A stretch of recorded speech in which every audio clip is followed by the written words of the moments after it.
बस बस बस बस शशिलाल यादव जी पनिया दीजिएगा क्या।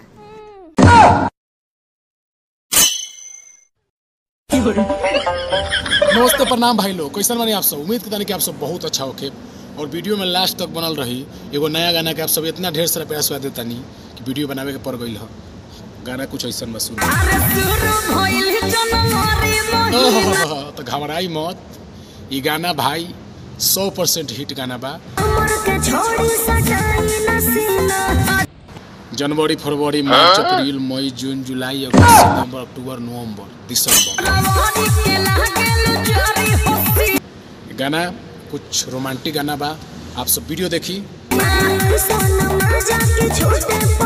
ये लोग ये गाना शशिलाल एंटरटेनमेंट यूट्यूब चैनल पे अपलोड बा।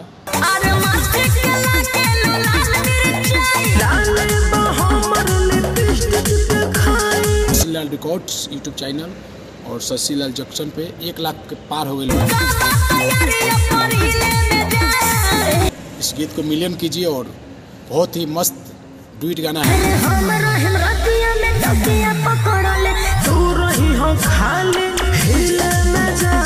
ये कैमरा में अरे ये कौन बिया रे साला, इहो तकिया ले बिया भाई। रोमांटिक गाना है, आप सब ढेर सारा प्रयास दीजिए। तो फाइनली भाई लोग ये गाना गईले बा शशिलाल यादव जी और नेहा राज जी, डुएट गाना है, भाई के लिखल गीत है।